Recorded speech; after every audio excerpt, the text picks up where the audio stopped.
resistance, burnout, procrastination, sleepless nights, stress, and painful hard work. Fatigued from running on the high achiever hamster wheel? This is the Bold Leadership Revolution, where we develop high-performing leaders to live, thrive, and lead bold and smart, not hard. Here is Tara Newman and co-host Joe Gifford.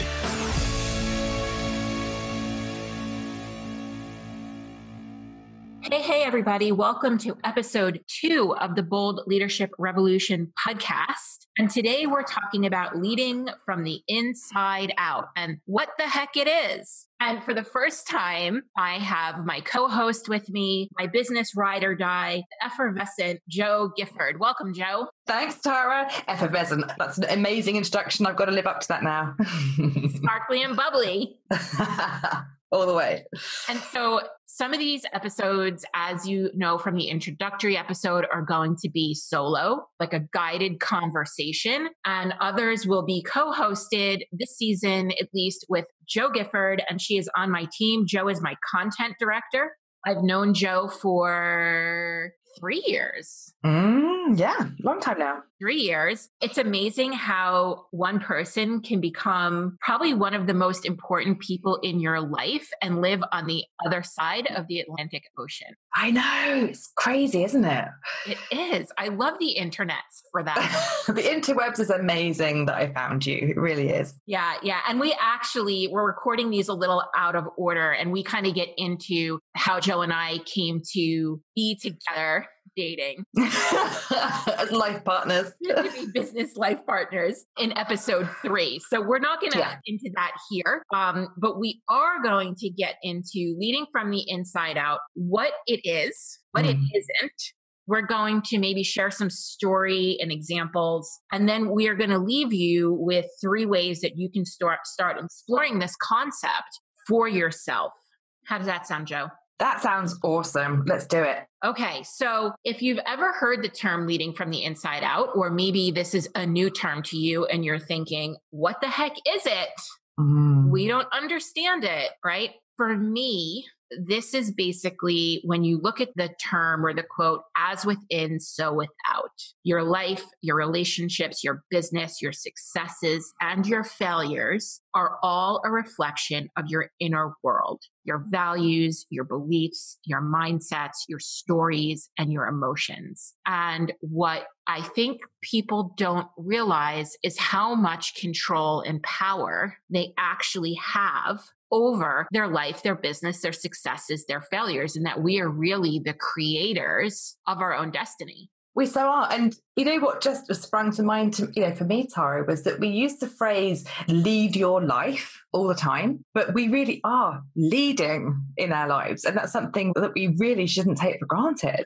We are leading everywhere. When you decide, when you make the choice, because leadership is a choice. And when you make the choice to be a leader, it's not a title. It's not about a title. It's not about how many followers you have. It's a way of being. And you don't get to just stop being that way when you leave the office or when you leave your work. You be that way. You are that person everywhere in your life, with your family and in your relationships and with your children and with random people you meet along the way. That is truly, when you stand for your leadership, that is truly your value in the world.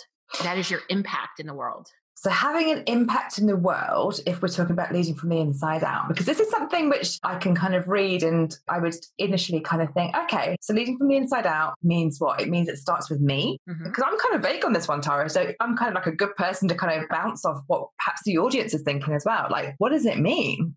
So I will say that when you aspire to lead from the inside out, it is probably the boldest, most courageous thing that you can do, because it requires you to take a stand.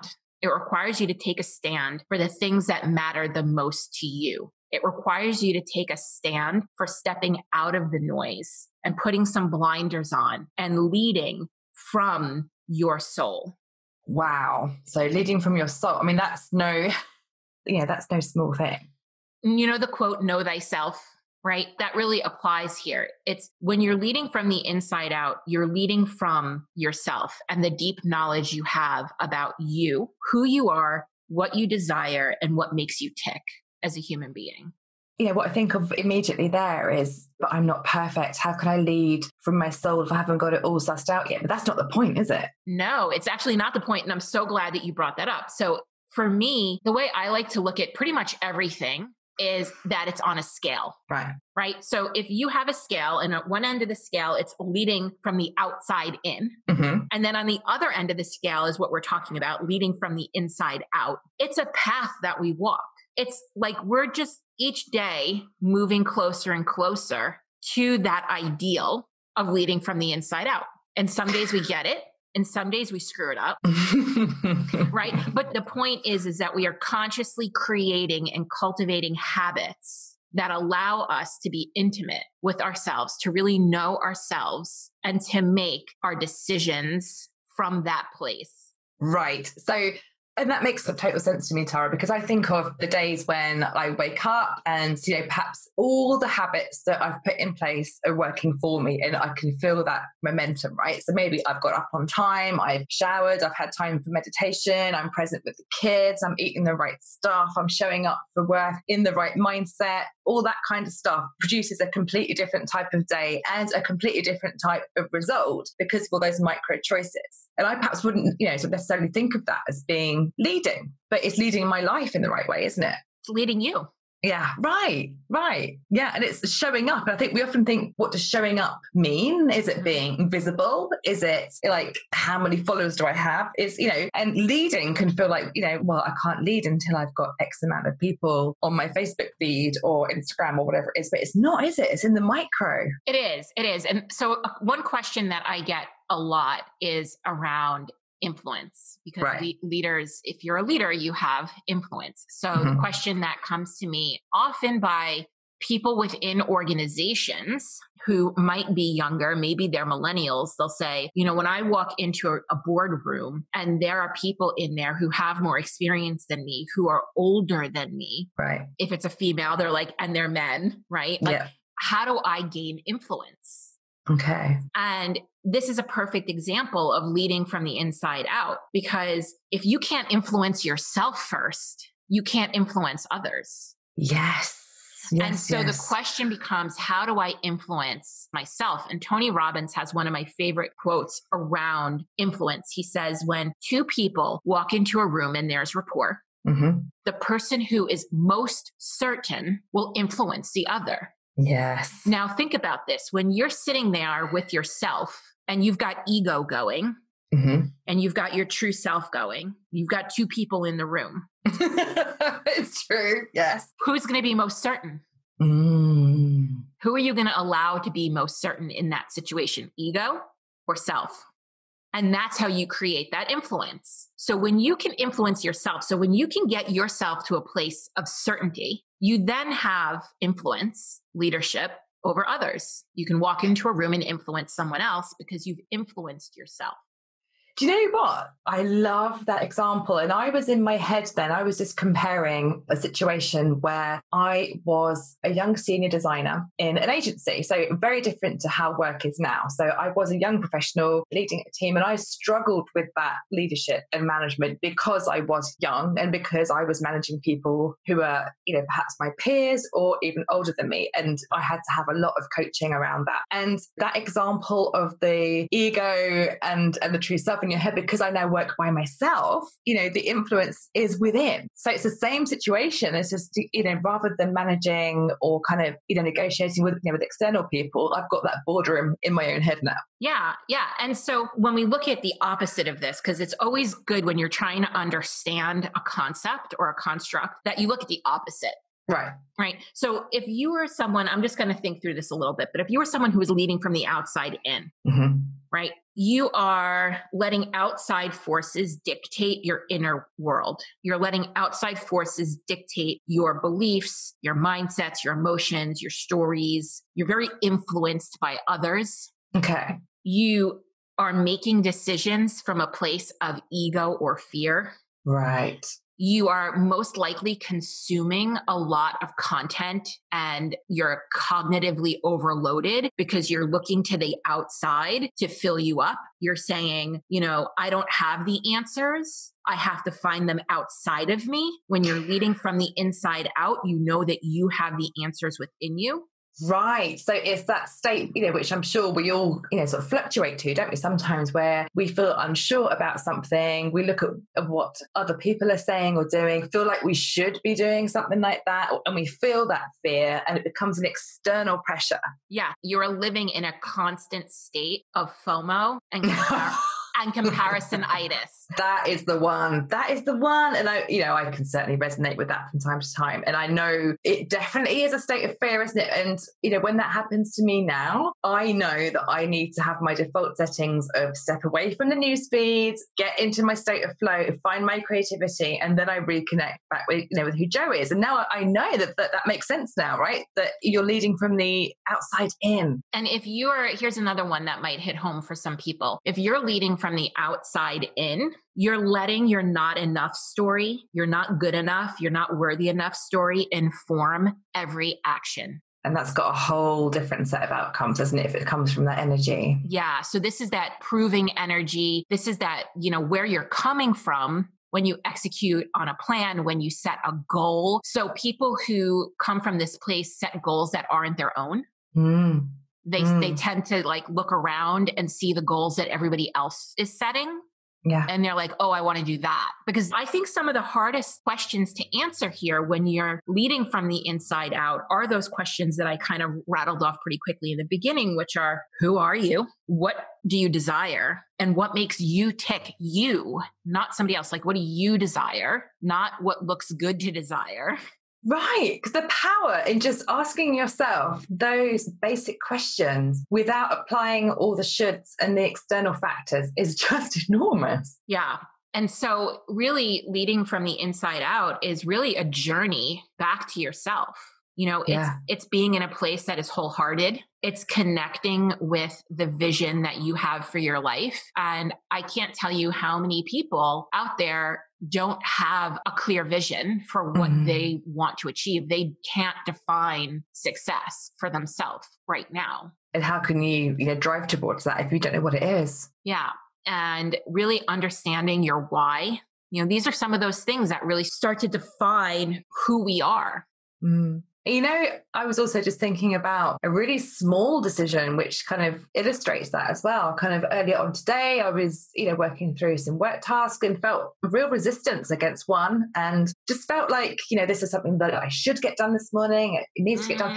And then when I let go of those shoulds, because I wasn't in the right energy, I wasn't inspired. And usually with that kind of thing, this was, particularly for me, this was, sort of doing a sort of Facebook Live presentation. I thrive on that. I thrive on getting feedback, on sort of teaching people and working with them. And I just was not in that space. And when I gave myself the permission to listen to what I needed to do in that moment, which was actually just to switch off for a bit, to rest for a bit, to get some air, have a walk, it changed my energy. I was back in the room. I can do it. So I guess that's a tiny illustration of leadership there, that I knew that I needed to listen to what my energy needed, to what my mind needed, to what my kind of, I guess my soul in that instance, I was, rather than pushing through, which would have taken me ages to get this thing done. And we've all had those times, haven't we, where we're like, this task is taking me so long. I just needed to switch it around, step away from the should just for half an hour even, and I was back in the room. I think that is also a good one to put on the list of how you're leading from the outside in, which is the opposite of what we want to be doing, is when you start to hear the shoulds. Right. And the struggle and this is taking a long time. Right. Because when you make the commitment to lead from the inside out, because it's a commitment, it's something you have to decide and commit to doing and recommit to doing every single day.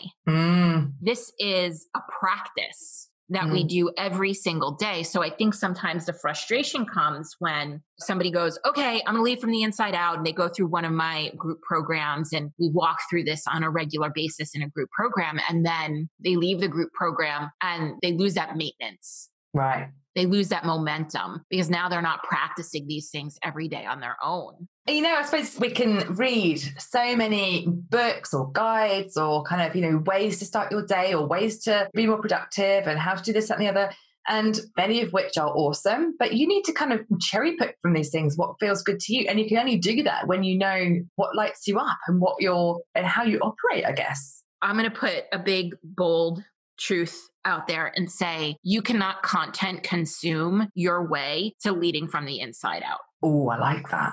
You cannot content consume your way to leading from the inside out. This is not about putting more information in. This isn't something you need to turn into an information overload moment.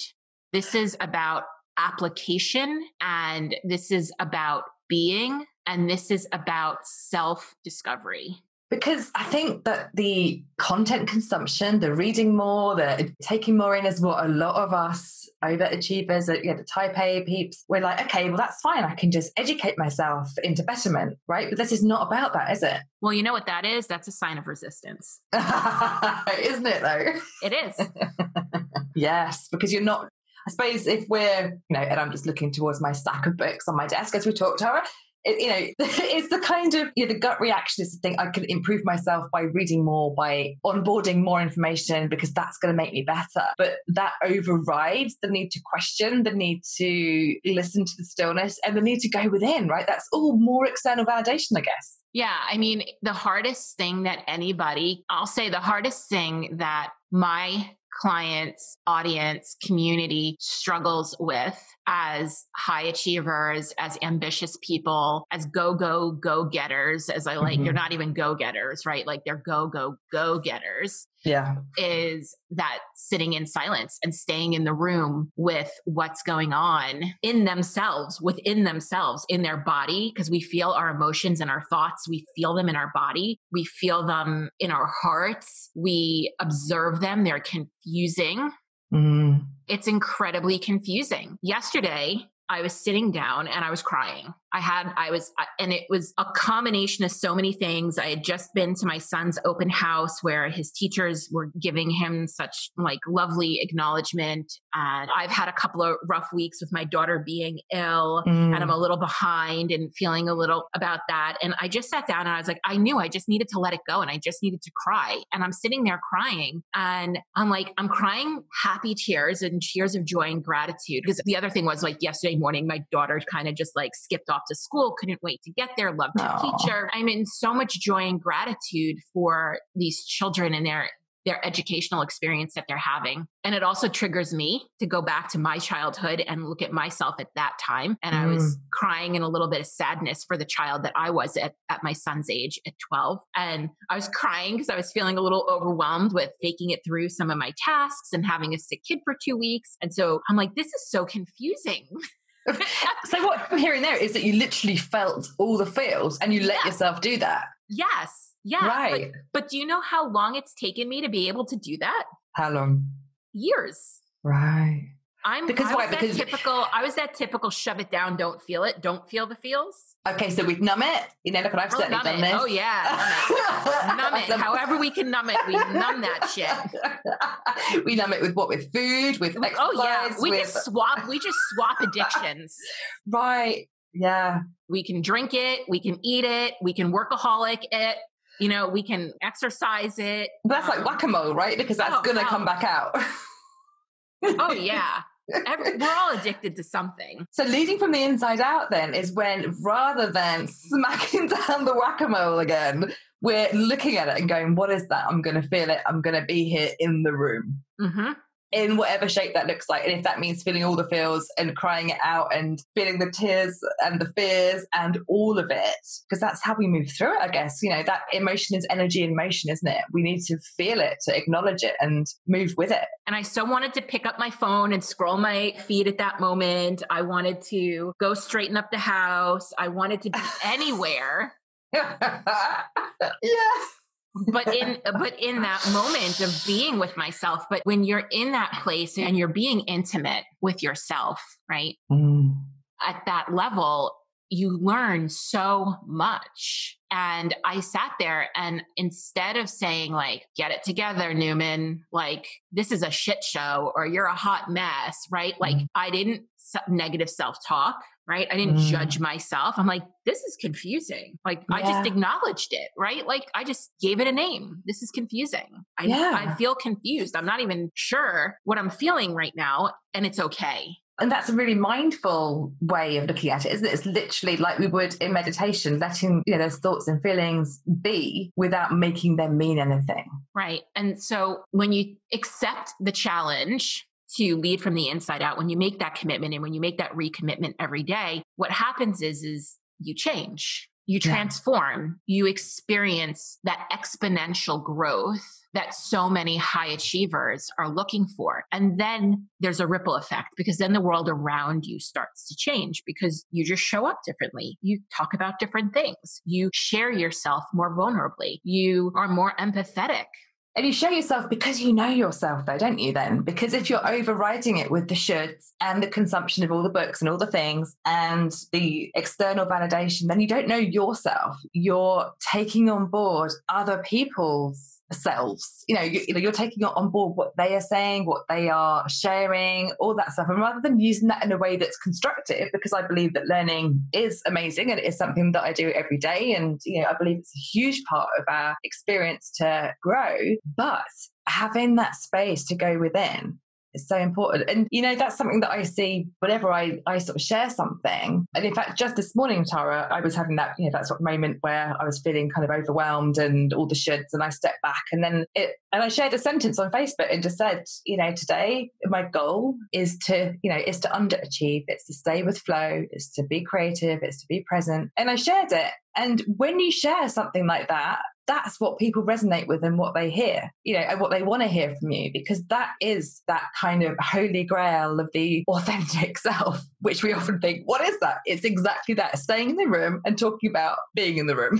Yes. And here's the big moment, right? So when you do this work on yourself, to know yourself and to lead from the inside out, your energy dramatically shifts. Where you're coming from and the intentions in which you take action from are completely different than anything before. And so that's why I can go out and tell a story and say something from my leading from the inside out energy. And maybe somebody else goes out and tells a similar story, but maybe they're leading from the outside in, right? They're looking at this for validation. I'm going to post this, or I'm going to talk about this, or I'm going to do this thing so people can see how good enough I am. Mm-hmm. They're going to see my worth and my value.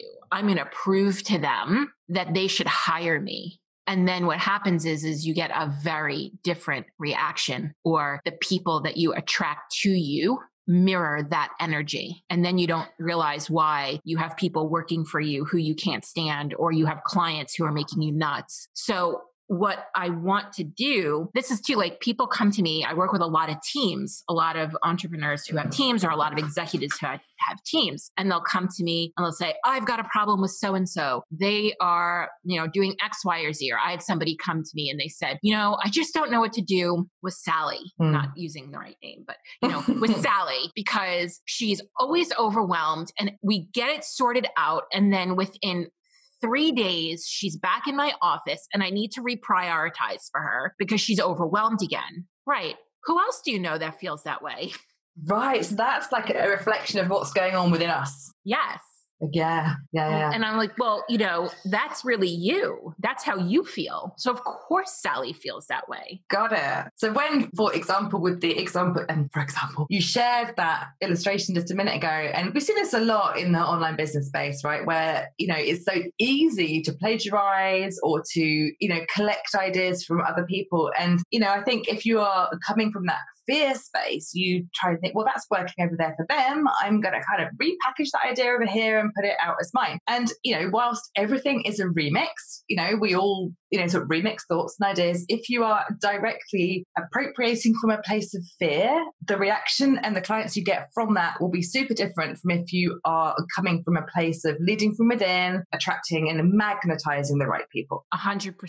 Got it. So, I think that we've really covered leading from the inside out. We've covered that it's a spectrum, that this is a path you're going to walk, that this is a practice. We've given examples and we've told some stories and we've shared some bullet points on what it is and what it isn't. And I think what I'd like to do now is just wrap this up by helping people take this one step further. So when they get off this podcast, how can they really go and start to lead from the inside out?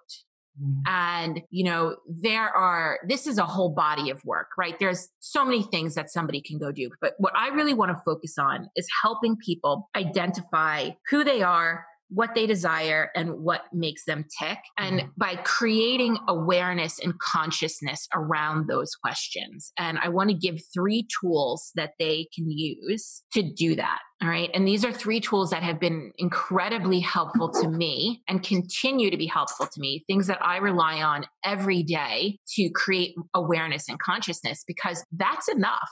Yeah. Right. This is not about doing all the things to lead from the inside out. This is not about doing. This is about being. So how could we step into that place of being?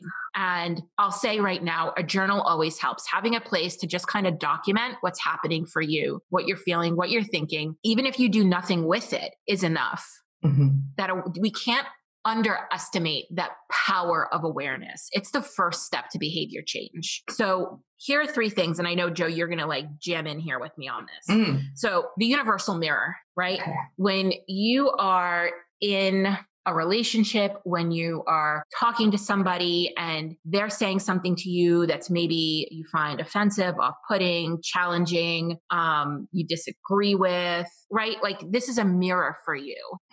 Ouch, right? Right. There are people here. There are people that have been put here in your life to reflect back to you some of the things that you need to be working on. I mean, I can give a great example of this. I had a client once who actually at the same time, I had 3 clients struggling with the same issue. If that isn't a mirror on the wall, I don't know what is. That's all the mirrors. It's a whole of mirrors. and 2 of them were really making me nuts. Right. And they were really struggling with trust. They didn't trust their teams. They didn't trust that things were going to work out. They were overly critical, overly controlling, trying to hyper manage everything. It shut their entire business down, and they didn't make sales for 2 or 3 months. That's how they completely locked up their business from this cycle of lack of trust. And I was like, wow, this is really intense. This is really intense. And it was the other person who was experiencing this too. It was really intense for them as well. And I was like, oh, Tara, maybe this is hello. And I actually talk about this on another podcast with Shari Teigman, and I will link it in the show notes because I think I speak pretty in depth about the experience that I had if anybody's interested. But the result was that it pointed out to me how deep my distrust was, to the point where I shut down my business for a month. I took on no additional clients, and I worked through the construct of trust and self-trust and trusting the universe and what that looked like, because there was no way I could show up in the world from a place that was that deeply distrusting.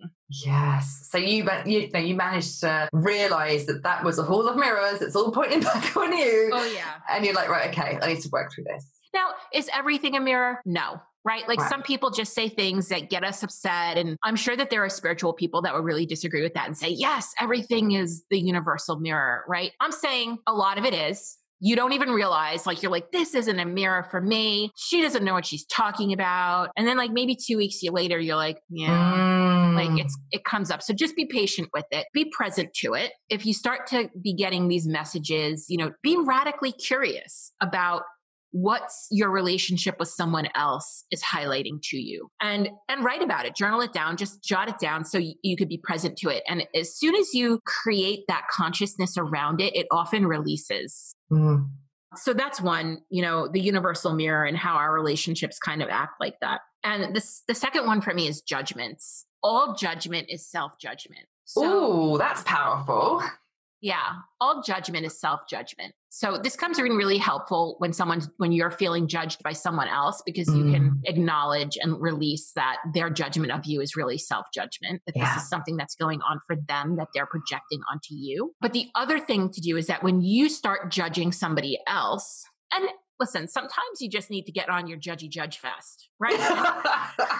Embrace the judgy judgeness. And be a judgmental witch and move that energy through and be done with it. But your judgments say a lot about you. I remember an example for me is I remember going and standing on the pickup line to pick my kids up from school. And all these women are standing on the line and none of them are put together in any way, shape, or form, right? Like myself included. Like the hair is trashed, there's no makeup, the clothes are kind of a shambles. We're just kind of like, no one's really got a smile on their face. Like we just looked like a sad sack of women. Like standing, like we're haggard and harried and I'm like, come on, ladies, like, can't we get it together? Like, would it kill you to put on a little makeup or brighten your face? And I'm like, okay. Ooh. Right. And I'm like, okay, Tara, like we see what this is. These lovely women, right? Where are you not taking care of yourself right now?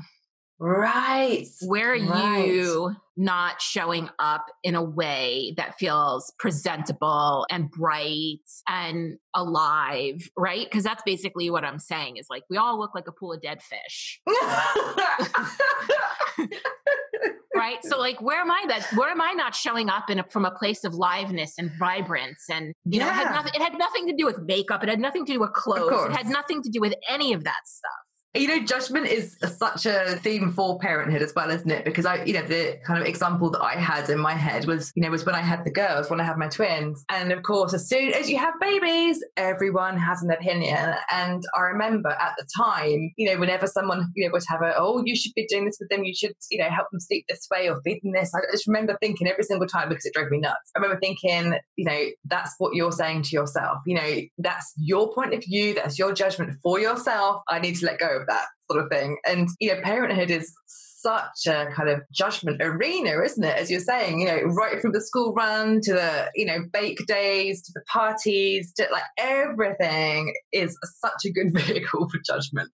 While we're at it, I'd like to humbly apologize to those women who I was judging on the school line. Right? But they were like, well, thanks, Tara. I tried that day.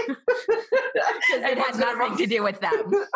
Everyone's going to rock up now fully glam. I'm going to get my ass kicked next time I show up on the pickup line. Exactly. Oops. So, all right. And the third one, but that makes sense, right? The judgments. Okay. Yeah. Good. And the third one, you're going to love this one too. Triggers, right? Ugh. Things that trigger you and set you on the hairy fringe. The thing that someone does or that you see somewhere and all of a sudden you are ranty pants about it. Now, full disclaimer, Tara, right? I think we should share with people that before we work together on our weekly things, we sometimes have to have a little 5 minutes of sharing what's been triggering us both in the week. Yes. And I find that really helpful, because you can say, look, dude, this happened, really triggered me. And then we can laugh about it. You can see what it is, we can acknowledge it and we can let it go. And I have some other business friends that I can do that with, but that I can jump into Voxer and go, oh my God, this really triggered me. This is what happened. And we laugh and we let it go and you see it for what it is. Yeah, you need to be able to clear it. So you can, we tend to need to clear stuff to get present to what we're working on. And that's really how we show up in our highest good, right? Is to clear the trigger. But so, triggers are really uncomfortable. Like I can get myself, I was so hyped up yesterday. I was so triggered and hyped up yesterday about something. And I was sending my poor sister-in-law like these crazy texts. And I'm like, finally I'm like, I'm going to let it go. Because here's the thing about a trigger. If you follow that trigger, if you really sit there and look at it and not run away from it, it is like a rainbow pointing you to a pot of gold. Okay, so the hairy fringe is a good thing. That's what we're saying here. Yes. Stay with it and look at it. Because so when I'm being triggered, it's usually because I'm not taking action. I'm not doing the thing that I've committed to do, or I'm violating a boundary that I have. Right. So I had an example last week actually of this where I was really triggered by an email which someone sent me. And I've been working on this whole I'm going to speak my truth thing recently, right? Which is a learning curve in itself because you realize in that hall of mirrors, how many times you're an idiot and you have to go back and deal with it. And in this particular trigger, this woman, was kind of also speaking her truth. And so when I responded with a really off the wall, sort of triggered response, she wrote back and gently pointed out exactly what she had said. And I was able to be humble and to follow that trigger and to send my apologies and to really see where that had come from. And it would have been so easy to stay on my high horse of sort of self-righteousness and no, that's what I think, and because I'm right and this is where where I come from. But I enabled that dialogue in this kind of email series, which went very humbly from my point of view once I'd realized that I'd responded from a trigger, not from a place of truth. And we were able to have that conversation, and I could then say, hey, that was a trigger for me. Really sorry. This is what I actually mean and what I actually think. And thank you for holding space to let me say that. Yeah, there's so much growth there when you can do that. It wasn't easy. Oh my God, I felt like a real idiot. but I had to say that. And I went back with massive humble pie and real kind of but the gratitude for that person to hold space for me and to, rather than just, sort of shut me down and go, well, that was an awful response, to kind of, sort of come back and say, well, actually, this is what I meant. And I value honest dialogue so, so much. And, so triggers happen every day, don't they? My goodness, in some form or another. Yeah. I mean, and the thing that I was all triggered yesterday, like I said, I was texting my sister-in-law and it finally I was like, this is ego. Right.